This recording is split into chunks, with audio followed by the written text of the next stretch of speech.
Peace and blessings, family. I'm Anthony Muhammad. Thank you for joining Brain Food TV. This is a new episode of the Final Call Report, dated May 19th, 2020. The title is, Who is the Natural Enemy of the Original Man? Subtitled, Running While Black. So we're going to touch on some of these articles, read through the Final Call newspaper through finalcalldigital.com, www.finalcalldigital.com, and I just take key points and key articles that I feel, some of our brothers and sisters, if you're out there with the Final Call newspaper, they'll tell you, I don't really read, or I don't want the newspaper. So you know what, to take that excuse away, I'm creating this to where I go through and read it myself and take out key points, and hopefully you can learn something through that. And eventually, I hope that we all would open up the Final Call newspaper for ourselves to figure out the solutions to our community problems. We are going to start this Final Call report on page 2. The title is A Bitter Birthday Amid a Protest, Ahmad RB Case. The article starts by saying, thousands turned up at a Glenn County courthouse demanding justice for 25-year-old Ahmad RB. Mr. RB was black, was killed after Gregory McMichael and his son Travis McMichael, who are white, began chasing him and confronted him. The young black man was unarmed. In a surveillance video released by his lawyer, Alan Tucker, Mr. RB tried to fight off one of the men holding a shotgun that went off several times. Mr. RB collapsed onto the street, 2 miles from his home outside Brunswick. The father and son were charged with murder and aggravated assault, but not with a hate crime. The May 8th gathering at Glenn County Courthouse was, in part, a celebration of Mr. RB's birthday. A racially diverse crowd celebrated with a birthday song and a balloon release. Local leaders offered words of encouragement and warning. Quote, as president of this area, the NAACP, I want to declare to you that the work is just beginning, that we can't stop now, that we cannot lose focus, but we got to make sure a prosecution is done, and after making sure a prosecution is done, we got to hold every official responsible and accountable to the fact that no arrest was made in the very beginning, said John Perry of the Brunswick chapter of the NAACP. We are going to move on to page 3. It is titled, A Lynching in the Middle of the Street, Arrest of Whites Involved in Killing of Unarmed Young Black Male in Brunswick, Georgia, is just the beginning in Fight for Justice. Now this article is titled, A Father's Anguish and an Old Double Standard. I'm assuming that this is words directly from the father of Ahmad RB.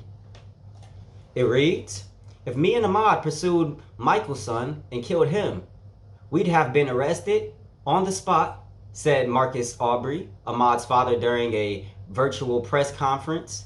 Mr. Aubrey added, and if we had gotten away with it, once they found out, they would have had police with guns around our house ready to kill us. It's just not fair. If the shoe was on the other foot, would this be charged as a hate crime? There's a lot of people who believe that there are 2 justice systems in America, one for Black America and one for white America. We believe that is something that has played out in the history of South Georgia, said attorney Benjamin Crump, who is representing Marcus Aubrey in the case. But the bigger question is, what is there to consider? You have a video, you have ocular proof of people hunting a young man while he's jogging, while he's exercising. They have a shotgun and they have a .357 Magnum. What else is there to consider? Mr. Crump went on to say, Stevie Wonder can see that this is not something that should be acceptable in our society, where people can profile individuals based on the color of their skin and act on that prejudiced thought to say we're going to be the police. White people cannot take matters into their own hands when they see people of color living, breathing, walking, jogging, or driving. Sometimes it seems like we are the only people that have to struggle with getting justice when you can record somebody committing cold blood murder, tracking down a black man because of the color of his skin, because You feel entitled to know who he is and why he's in your neighborhood. We should be tired of this. That's why the case of separation is so important, because we can't keep fighting that fight lest we give all our energy toward begging people who don't want to give us the justice that we're asking for. Now we move on to page 20, which is the title of this article is based on the title of the actual newspaper itself in this edition of the Final Call newspaper. It is titled, "Who is the Natural Enemy of the Original Man?" These are words from the Honorable Minister Louis Farrakhan. When you live your life only for yourself, then you are already dead. You're just waiting for the time to return you to the earth. But when you live your life to serve others, to make the life of others better, to improve the condition of the world that we came into, that when we leave it in a better state. And those are the people whose names live.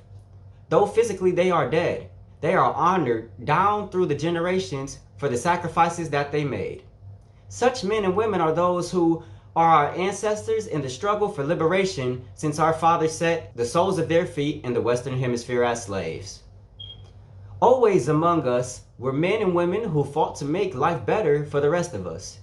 Always among the native people were those who gave their lives to improve the quality of life of their tribes, their nation, and their people.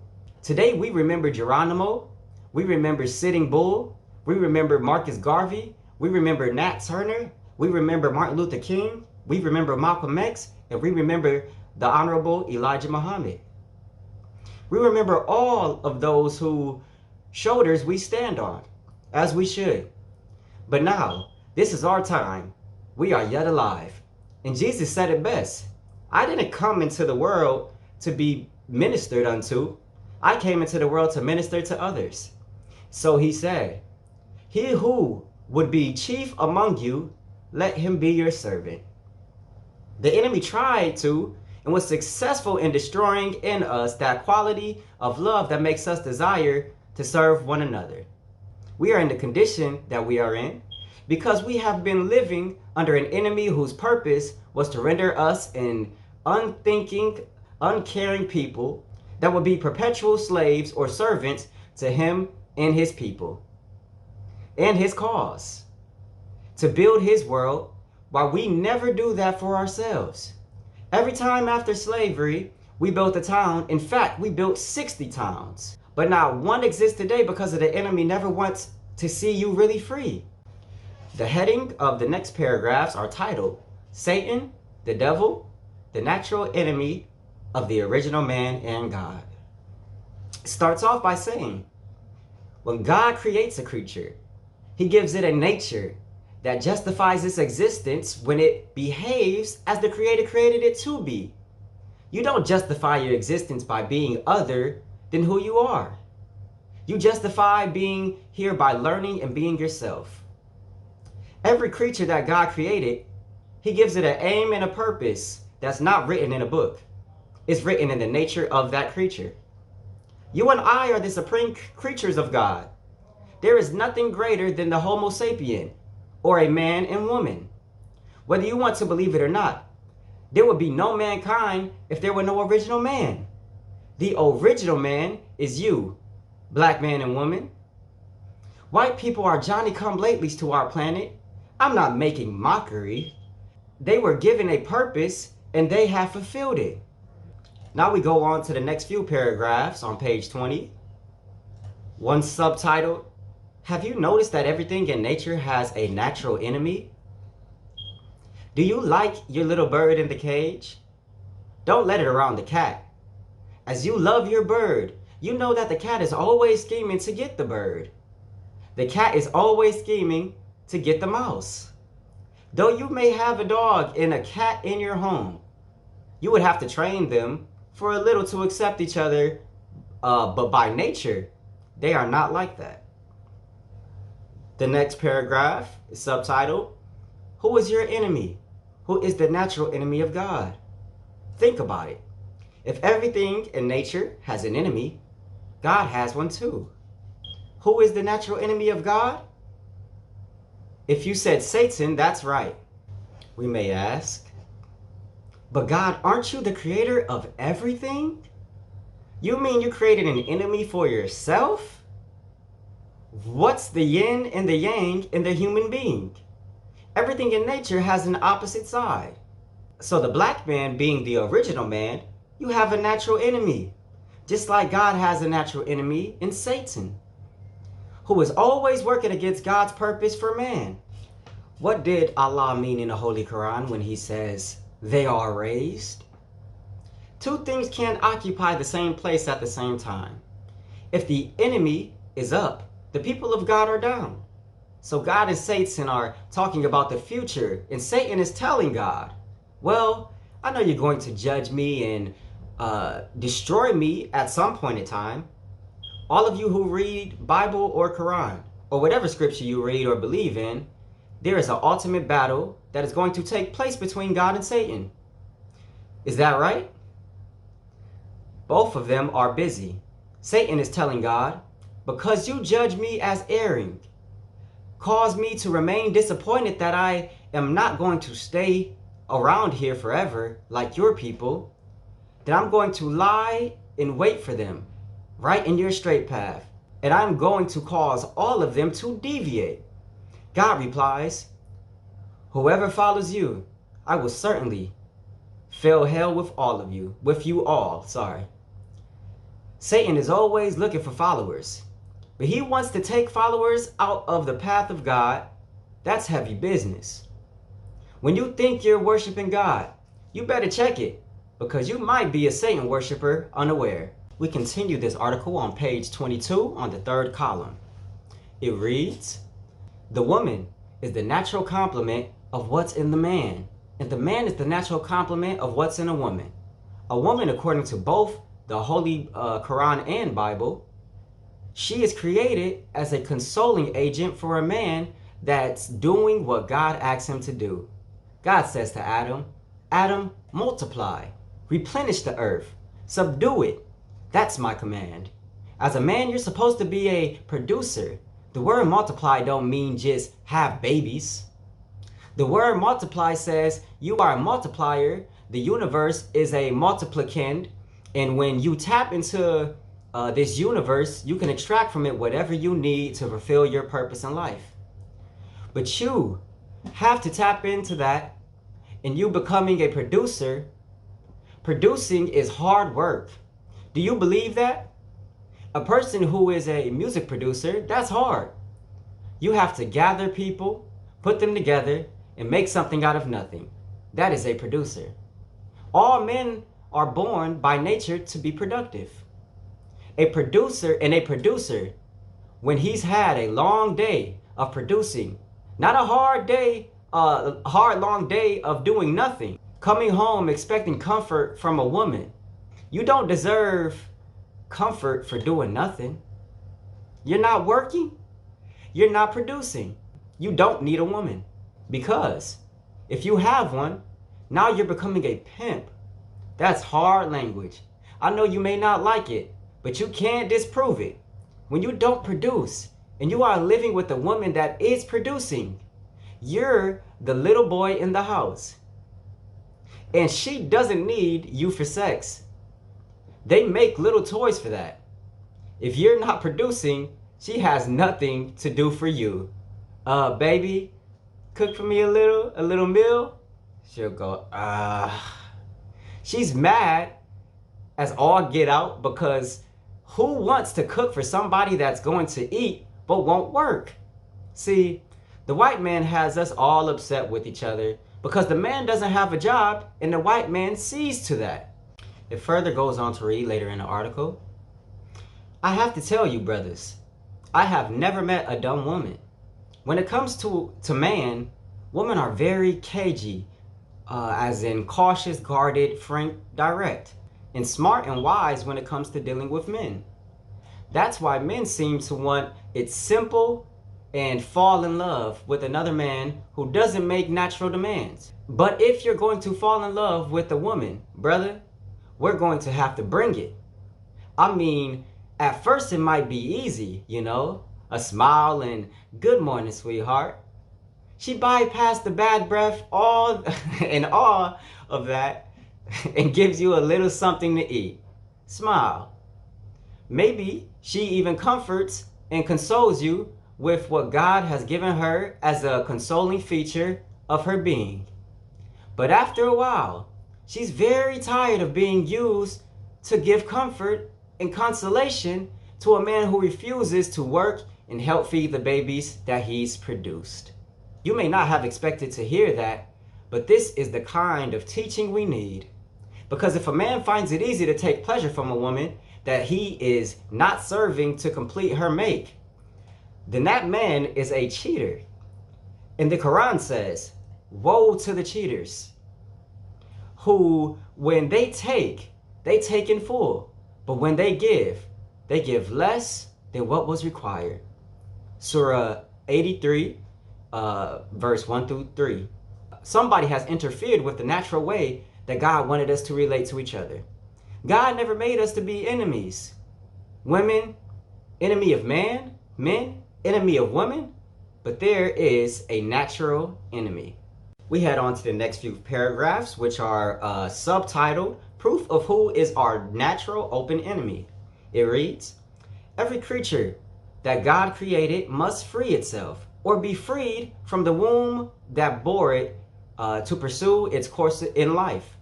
There is no life without freedom. Freedom is the essence of life because the creature that is freed from the womb now has a chance to justify its existence by being what God created it to be. The creature that justifies its existence is equal. Though it be a bird, though it be a flea, though it be a fly, though it be a butterfly, though it be a lion or a tiger, it is equal to the sun that gives life to all.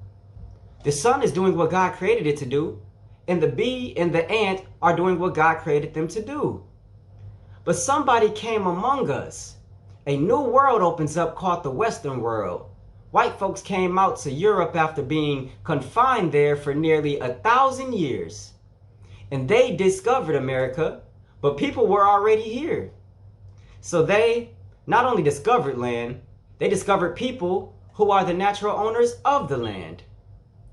In order for them to be on this land, they had to get rid of the natural owner of the land. That's my native family. So there's always been a conspiracy against the original people of anywhere on earth where they went because whites were not natural in any part of our planet. To gain access to land, they had to supplant the natural owner, the natural ruler, the natural people of their natural habitat and replace them with themselves. Is that a friend? No, it is a natural enemy. Only an enemy of God would deprive another human being of what God intended for the human being to have. Now, we are above the beast of the field. We are human beings. So as human, you have a right to knowledge because it is the possessing of knowledge that separates man from beast. Would you agree? So human rights demands that every human has access to knowledge. What was our condition? Did we have access to knowledge? Did they deny us the human right to know? How long did we labor in slavery not learning how to read or to write? Over 300 years. Would a friend do that to us?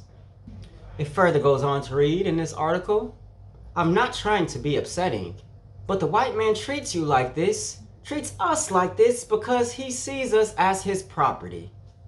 What name did you go in? Whenever you signed your name to any document, you didn't sign your name because you don't know it. You signed the name of the last slave master of your ancestor. Don't you think if we are free, shouldn't we be free enough to take a name that connects us to God or to our own African people? Do you remember the comedy, the sitcom Different Strokes? The two brothers who were stars in that were Gary Coleman and Todd Bridges. Now, I met Todd as a grown man in the home of Jim Brown, the great football player out in California. And Todd told me, pay attention to these words, that he was going to change his name while he was on the show. He was going to take an African name.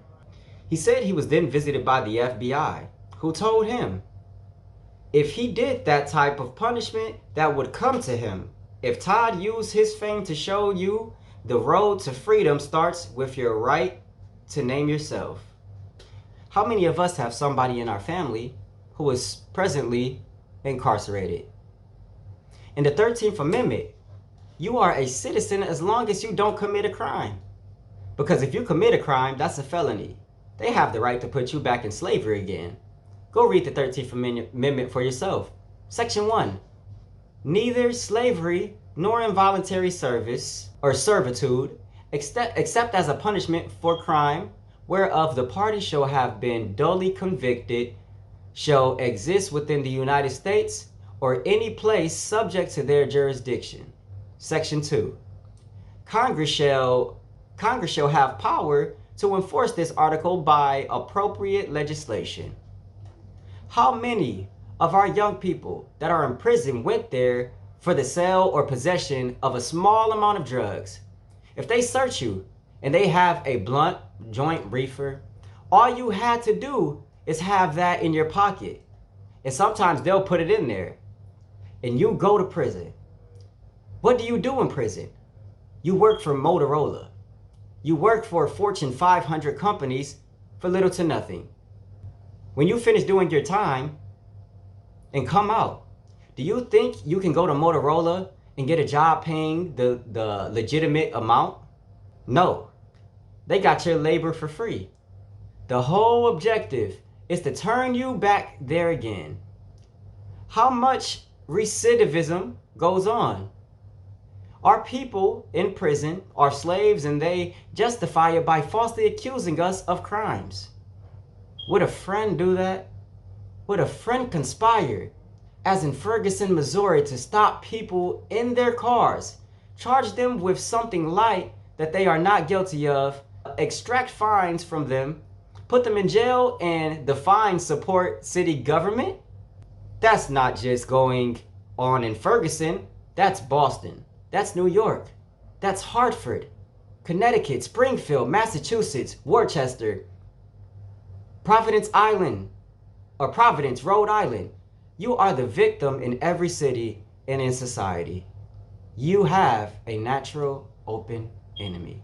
But you don't know how to make the system work for your constituents, because your constituents are not really yours. They are a part of the colony of the colonial master. You send your children to school.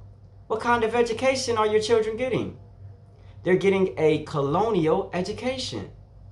So when you get your children, you come out.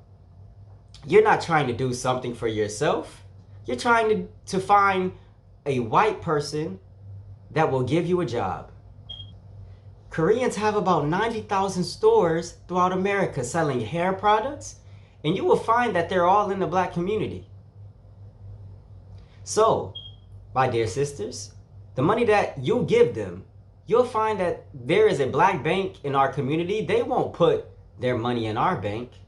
So you can't get a loan, even through the money that they got in their bank from your community.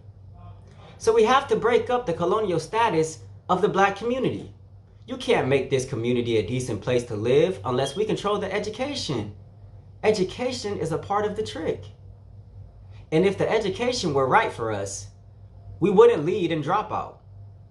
It's not an appealing education because they're educating us, and the base idea of the education is white supremacy. You need an education that will make you love you, that will make you see what you have contributed to the onward march of civilization. You need an education that you can see that you can use to elevate yourself and your people. And we have scholars. I'm not talking about we Muslims, I'm talking about black people. We have scholars that can devise an educational system for us, but we have to have the control of the school board and tell them what kind of education we will receive. Then every school in our community should be ours. Then we should dot the landscape with businesses that we put up.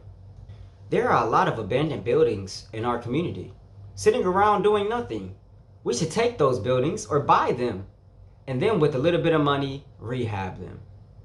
Take our young men that don't have a trade and take the tradespeople and make our young people their apprentices and let them learn how to rehabilitate these buildings. Then sell the buildings and build our own treasury to own the community where we live. The next paragraph is subtitled, The 10,000 Fearless.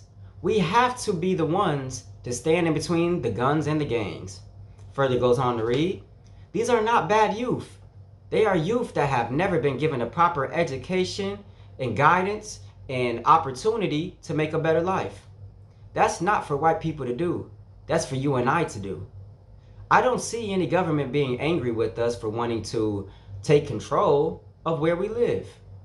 If the government is angry with us for trying to control and own where we live, they have manifested as the enemy. And that demands complete separation in a state or territory of our own. Now we move on to page 28, which is an insert from the books of the Most Honorable Elijah Muhammad, How to Eat to Live, Part 1 and 2. And you can find that in every edition of the Final Call newspaper on page 28. So I'm going to start on the second paragraph. It states, some of us have never gone a day without eating, unless we were sick and the doctor stopped us until his drug could aid in killing the germ that eating 3 or 4 meals a day had caused. We think we cannot miss a meal until we are unable to buy the next meal. So we wear out our stomachs that could possibly live 1,000 years. If cared for and protected from the enemies that will shorten and destroy our lives. We can soon get accustomed to eating once a day and nothing in between meals. After getting used to eating once a day, we can get used to eating once every 2 days. Our stomachs will not ask us for food, except at the time that we make a habit of putting food in them. Surely 1 meal a day and eating the right kind of food at that meal will do away with much sickness and add many years to our lives. Try it for yourself. The article further goes on to read, eat to live and not to die. Because how you eat does both. It keeps you here and it takes you away. Do not fill up your stomachs with sweets. Keep away from greasy foods. Very good advice from the Most Honorable Elijah Muhammad. And that wraps up this edition of the Final Call Report. Thank you for joining me on Brain Food TV. I hope you all learned something that we could put into action into making our communities a better, safer place to live for our people. Peace and blessings.